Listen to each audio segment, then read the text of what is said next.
Atiku Abubakar mocks Ahmed Bola Tinubu after he fell and hit his head on a parade vehicle. Openly begs Peter Obi for coalition. Hello Nigerians, you are welcome back to this channel. And if it's the first time you are coming across this channel, please hit the subscribe button. So today is the most chaotic democratic day I have ever witnessed.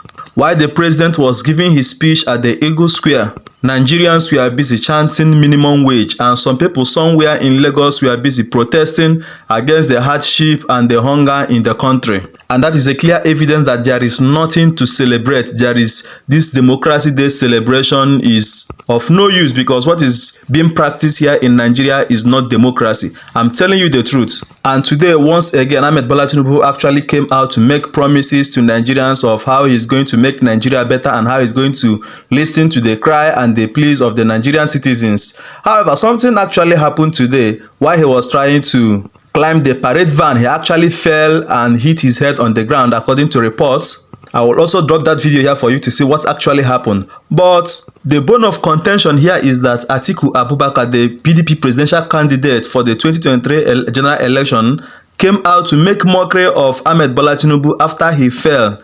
In fact, his statement shocked so many Nigerians, instigating fear that Ahmed Bola Tinubu might be sick. Who knows?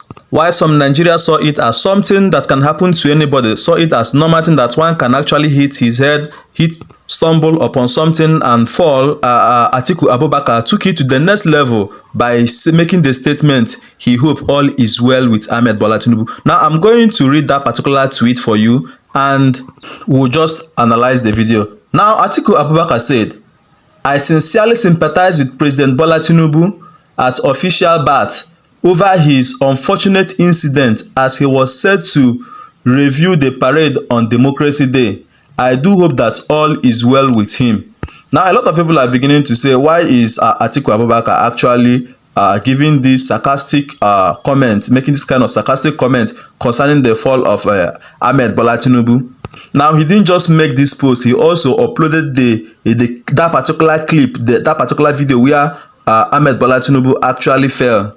Now, some people who understood where Atiku Abubakar is actually going, his sarcastic reply has made a comment. Someone said, "An 80-year-old man hoping to lead Nigeria one day tweeted this nonsense. A phone call would have been good, but it shows how poor and despicable you've become in attempts to be an opposition. A boy shouldn't do this." Well, another person said, "Peter Obi is peaceful towards Tinubu, but Atiku isn't. But do you know who gets attacked? Peter Obi. Peter Obi will never make such a tweet to mock Ahmed Bola Tinubu's fall." Now, another person said, "For now, we no sabi sarcasm. This is pure sarcasm. You are sympathizing with Tinubu and you posted the video where he felt like someone under the power of the Holy Ghost." Anyway, guys, that is what is actually trending online today. Now, moving on from that, Atiku Abubakar has come out openly to beg opposition parties and people like Peter Obi to form a coalition with them so that they can be able to knock off APC come 2027. Now, PDP is now looking for Peter Obi because they now realize that Peter Obi is a very big force, bigger than whatever they have in that particular political party being PDP. Remember, a few days ago, I made a video where the PDP chairman is asking Peter Obi to return back to PDP and that they are going to welcome him with open hands. And also, a few days ago, Peter Obi also made a tweet saying that the obedient movement and family is not just for one particular political party. It is all those who want good governance and a better Nigeria. And that is sending a particular signal. Is he saying that one day he might move to PDP? But let me focus on what Atiku Abubakar said today while he was trying to celebrate the Democracy Day in Nigeria. I'm going to read that tweet for you, and when we come back, we'll just analyze that particular tweet and all the things that he said in that particular tweet. Now, look at what he tweeted. He said, "The secondary purpose of declaring every June 12th as Democracy Day in our country is to commemorate the history of our long journey of becoming a stable democratic country. Truth be told, there's no substitute to democracy as a form of government. Whereas our current democratic dispensation is a quarter of a century old, it will not be out of place to pay tribute to the sacrifices made by many patriots, chiefly among them Basorun MKO Abiola and his beloved wife, Alhaja Mrs. Kudirat Abiola, Tafida Shehu, Yaradua and Alfred Rewane, among many others." The historical timeline of the struggle that bettered this democracy is abundant, with a series of coalitions and alliances among the political leadership of that era to flush away the vestiges of military and dictatorial governance in order to return power to the people.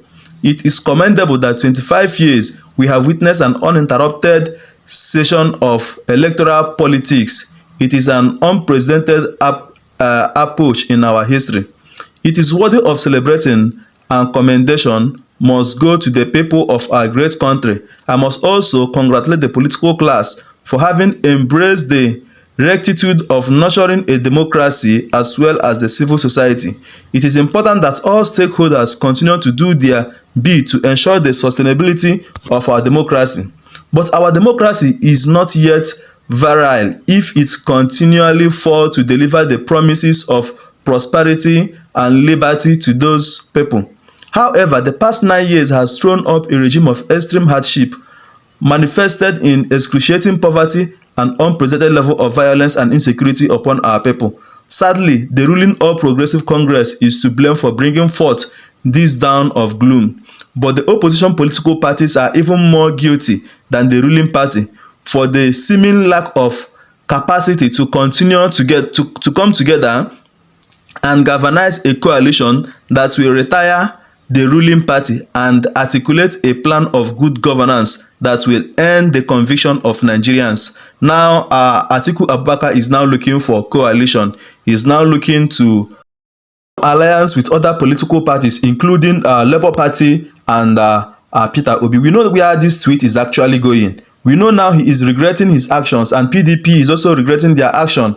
You know, during that 2023, before that 2023 election, they had the opportunity to take Peter Obi as their flag bearer, but they chose Atiku, an old man who is also not different from the usual politicians that we have here in the country. Now they are crying because they have now seen that Peter Obi is now the man. Now, let me continue. But today, the falling of the opposition parties to uphold the functionality of their existence is the major threat to our democracy. The earlier they realize that the fortunes of Nigeria lies in their forging a coalition, the better it will be for our country and the people. Atiku Abubakar.